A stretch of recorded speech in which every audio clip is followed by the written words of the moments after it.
eyes, look me in the face, tell me that you love me, even if it's fake. Всем привет! Перед просмотром не забудьте включить субтитры и также подписаться на канал, если вы этого еще не сделали. И кто хочет поддержать канал, может сделать это, перейдя по ссылке в закрепленном комментарии. И, кстати, если у вас будут интересные моменты с ареной, либо какие-то баги игры, то присылайте мне, просто пишите в комментариях, либо в Дискорде. Ссылку на Дискорд оставлю в описании. Сегодня подробно поговорим о командирском снаряжении. Начнем с самого начала. Есть 8 разных снаряжений, и каждое снаряжение усиливает определенных героев. Например, снаряжение Корона Дракона усиливает только танков, броня РС, танков и пушек и так далее. Каждое снаряжение имеет уровень редкости. Редкий имеет 5 слотов для самоцветов, безупречный 6, эпичный 7 и легендарный имеет 8 слотов. Конечно же, нужно стремиться к легендарной, так как там 8 слотов. Безупречный и редкий получить довольно-таки легко. Для этого вам нужны будут обычные материалы, которые можно получить из сундуков. Эпичный посложнее, так как требует легендарный хор. Ну и самый сложный это легендарный. Для синтеза вам нужны будут легендарные осколки. И хор, и осколки можно получить из события обменов очков командира.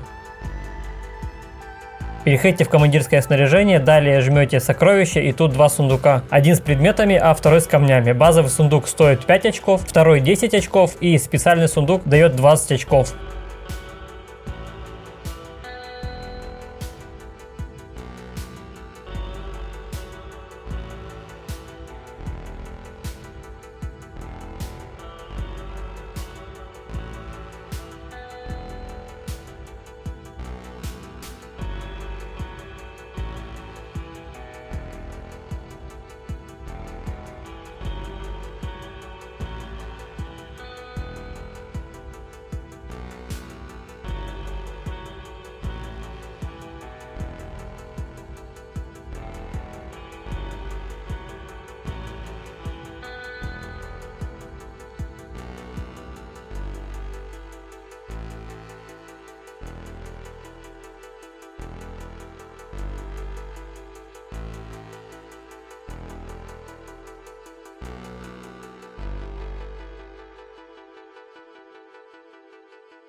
Для 5 хоров вам нужно будет 3000 очков, для 5 осколков вам нужно будет 5000 очков. Если вы хотите сделать как можно быстрее легендарное снаряжение, то советую делать по 8000 очков. Да, вам придется пропускать несколько событий, но так вы можете получить легендарную. Делать эпичные или легендарные решать вам. Так как у меня все снаряжения легендарные, я трачу на каждом событии по 2000 очков и не пропускаю события. За 2000 очков я получаю 1 Т5 камень и 1 Т6.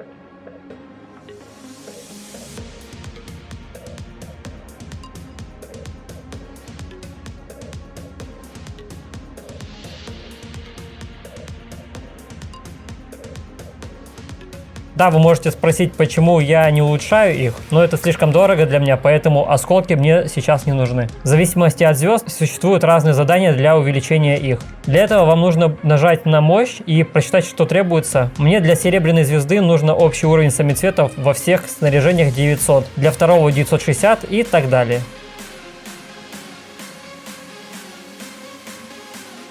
Перейдем к самому интересному, к самоцветам. В общем, есть 12 самоцветов, но использовать вы можете только 8, если у вас легендарное снаряжение. Давайте разберемся, какие именно 8 вы можете использовать.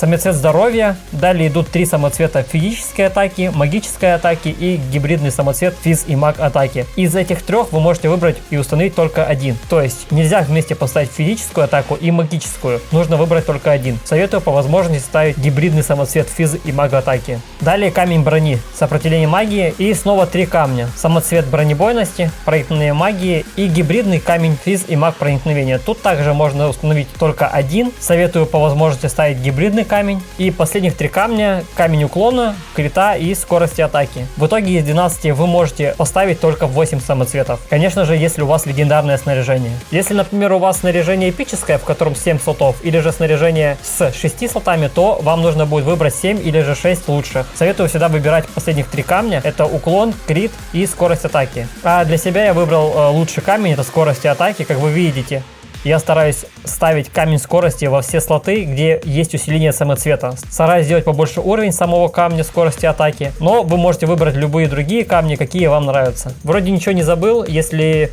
у вас будут какие-то вопросы, то не стесняйтесь, пишите в комментариях. На этом все. Всем спасибо за просмотр. Не забывайте подписаться на канал, ставьте лайки. И если у вас есть крутые повторы с битв арены, то присылайте их мне для новых роликов. И всем пока-пока.